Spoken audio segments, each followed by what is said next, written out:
Hypothesis testing for the mean takes two different approaches depending on one very important detail, and that is whether the value of sigma is known or not. Now, sigma being the population standard deviation, that value is not always known. In fact, most of the time it's not, but there are situations where we have access to a full data set of the population, and therefore we can determine that actual value.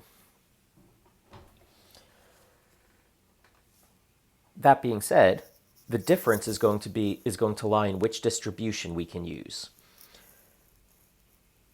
The student t distribution is designed for a level of uncertainty about the population that stems from not knowing the population standard deviation and therefore not knowing exactly how the data is spread out from the mean. But if we happen to have that value, then we can use the normal distribution. Now, either one is completely doable using a calculator, although there are some calculators that do not have the full capacity to work with the t distribution. So the normal distribution tends to be a little better in that regard. It is something that all calculators can deal with. Of course, we do have the z-score table and the t-score table, so we can use each one as we need. But in the case that we know the value of the standard deviation, our test statistic is going to be found by taking the sample mean minus the claimed mean of the population over sigma over the square root of the sample size.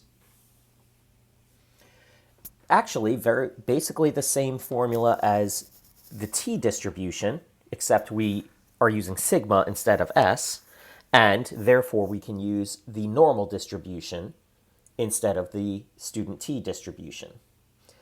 The rest of the procedure is the same. So given an alpha value,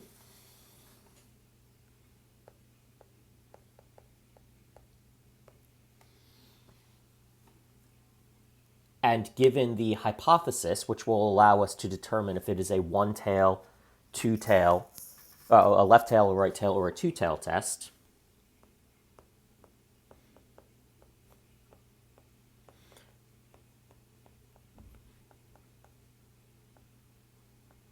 we can then determine the critical values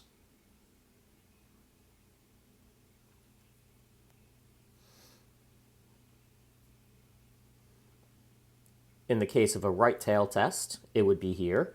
In the case of a left tail test, it would be here. And in the case of a two-tail test, we would have symmetric critical values.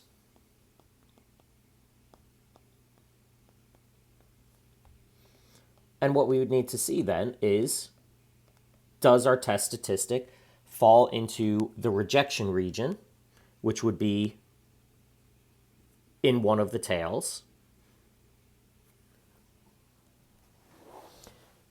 Would it fall into the rejection region? And in that case, we should reject the null hypothesis, because what we're finding in that case is that our sample data has an extreme result compared to the claimed value of the mean. On the other hand, if our test statistic is closer into the middle, then it is not an extreme value and is not sufficient evidence against the null hypothesis. So let's look at an example. In this case, we have the age of actresses when they win an Oscar. Now, in theory, if we went back and looked at all of the records of Oscar winners since the inception of the Oscars, we would have access to the entire population. Now, that being said, You can look on the internet, but you're not going to find that master list. So it would require some bit of work to go through and find it. But in theory, we have access to it. Google AI, now depending on how well you trust AI and the methods that go into it, Google AI states that the mean age of actresses when they win an Oscar is 37 years, with a standard deviation of 11.3 years. Google is finding this information based on, we assume, the full population of ages of Oscar-winning actresses. Therefore, the 11.3 would appear to be the value of sigma.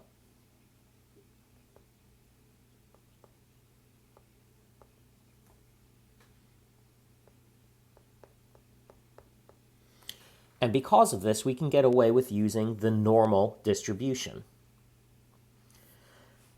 To test this claim of Google AI, suppose we go out and randomly select 82 Oscars awarded to actresses and record their ages at the time they received their awards. And let's suppose from that sample, we find the sample mean to be 35.9 years. Now, this is definitely not the 37 given, but the question is it far enough off to say that the Google AI claim is possibly incorrect? So here we go through our hypothesis test. We also have the sample size being 82. That's going to be relevant. And we have our alpha value being 0.01. So we start by stating our hypotheses. We have our null hypothesis, which always includes a statement of equality. In this case, that the mean is 37. Therefore, our alternative hypothesis is that the mean is not equal to 37.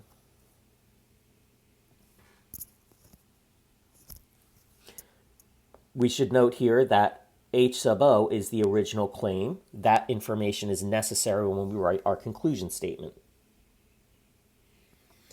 The alternative hypothesis will tell us, based on the fact that it says not equal to, that we are looking at a two-tail test.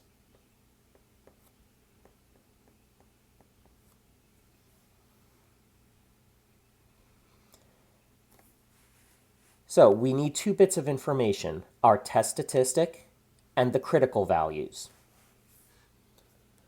Our test statistic is going to come from the sample mean minus the claimed mean over the population standard deviation sigma over the square root of the sample size. This from the central limit theorem.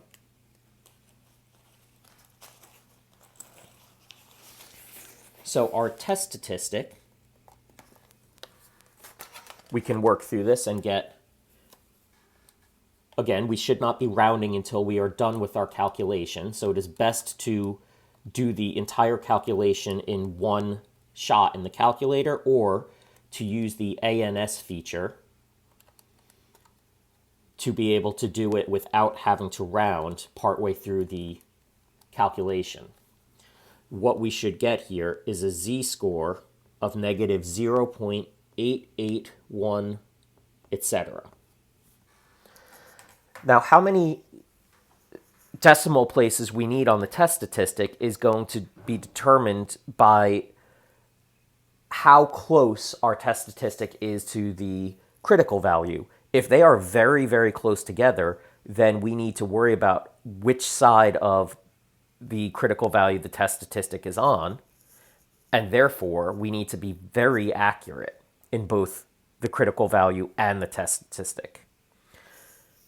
So we should recognize that there are other decimal places after that we can come back to if we need them. That being said, in the homework assignments, if it tells you to report a z-score to 2 or 3 decimal places. You follow the directions that it gives you there. So that is our test statistic.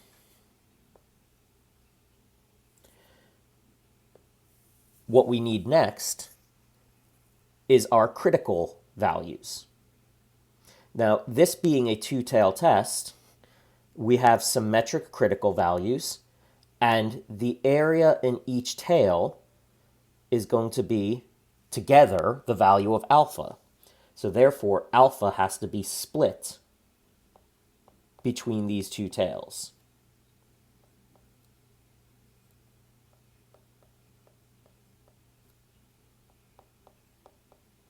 So we have an area in each tail of 0.05.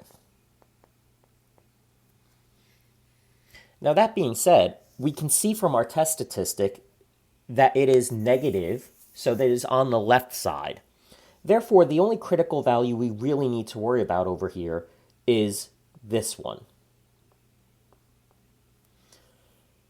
There's no point to comparing a negative z-score to the positive critical value. We need to compare it to the negative critical value. So our critical value is going to come from the calculator, and because we are using z-scores, we are using the normal distribution with area to the left of 0.05. And again, because we're using z's, this is the standard normal distribution with a mean of 0 and a standard deviation of 1. And this gives us a critical value of negative 2.575, etc.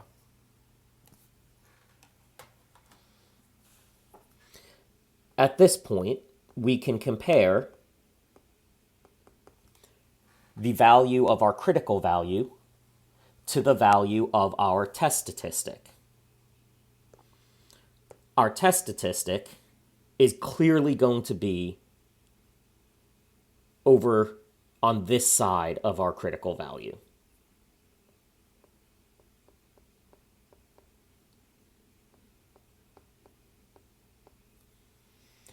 Therefore, we are not in the rejection region. Our decision is that we are going to fail to reject H sub O.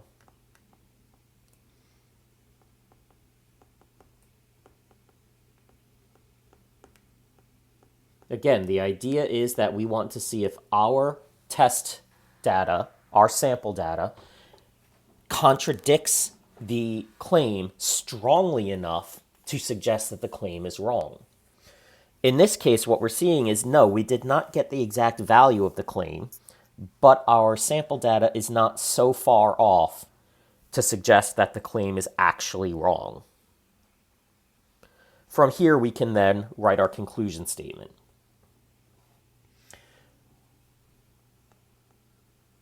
Because we are failing to reject H sub O, we say there is not enough evidence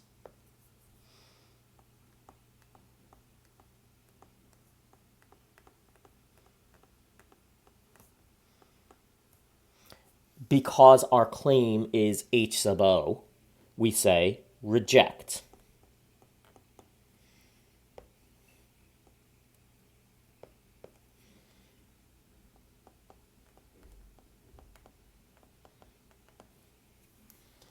There is not enough evidence to reject the claim. So, based on that, we have no reason to suspect that the Google AI claim is incorrect, not based on the sample data that we have. Of course, it's always possible that the Google AI claim is actually incorrect and that our sample just was more in support of it than contradictory to it. It's possible that we could draw another sample that does strongly contradict the claim. That is always possible. But with our one sample, what we're looking at here is that based on the population, mean, and standard deviation, we see that our sample was not strong enough to contradict it. And this is the essence of a hypothesis test on the mean when sigma is known. Now, just for a demonstration of the p-value method as well, I generally find the rejection region method is easier to grasp because it gives that visual component of seeing that the test statistic is not as extreme or is very extreme compared to the claim. But the p-value method is something that is used more often in the world of statistics. So we should probably take a look at that as well. So let's, again, use the same situation. We have our test statistic, which we calculated to be negative 0.881. And again, how many decimal places you use is going to affect the probability that we get. But that being said, that only really matters if we are very, very close to the critical value, which we already saw we are not. So I'm going to get away with using negative 0.88 here. The idea then is, this being a negative z-score, we want to see what's the probability of getting a z-score that is further to the left than our negative 0.88. That is to say, we want to know what's the chance of getting a more extreme result than the result that we got. In this case, we want our normal CDF command, and we need, again, our calculator version of negative infinity, or some excessively large negative value, up to negative 0.88. And again, since we are working with a z-score, we are in the standard normal distribution.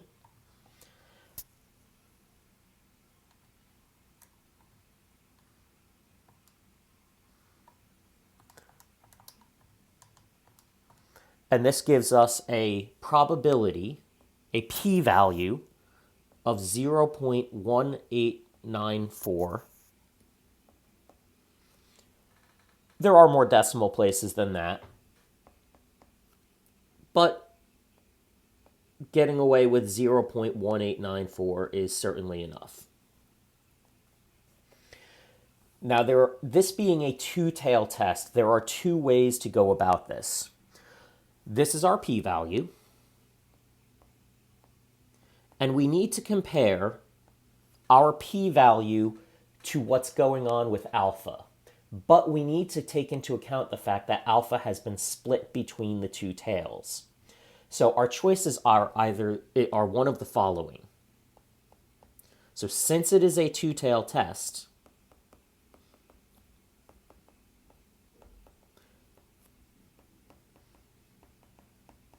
which means alpha is split between the left and right tail,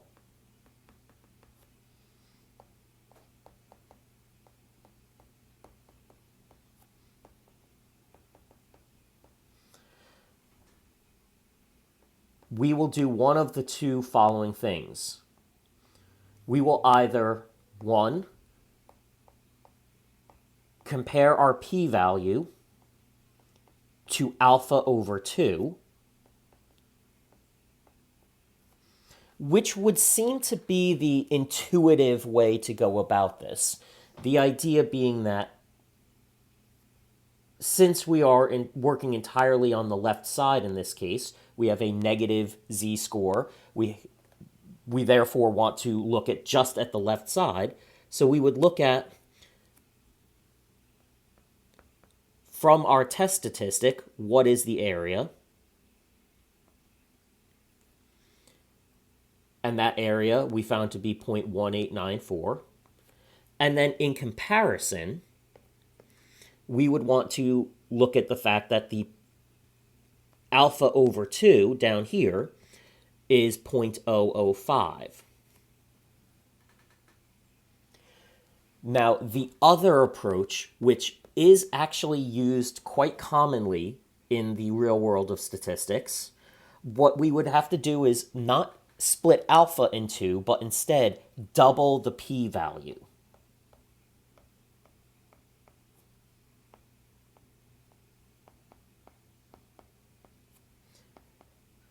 The idea is that we need to account for the split between the tails by either comparing the p-value to just the tail on its side, or doubling the p-value to compare it to the full alpha.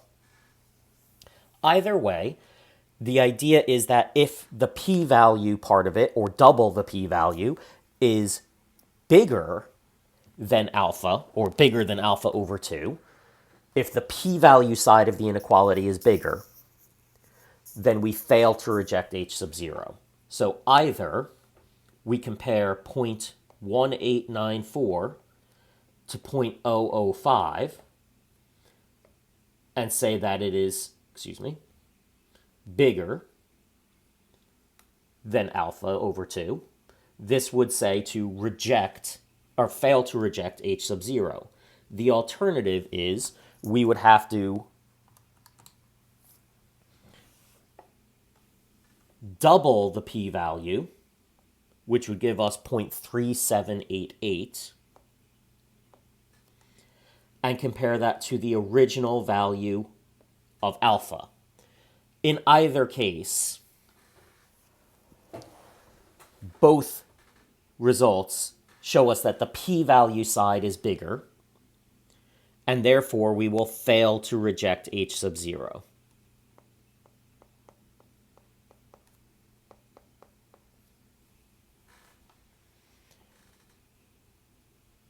And therefore we have the same decision, and therefore the same conclusion.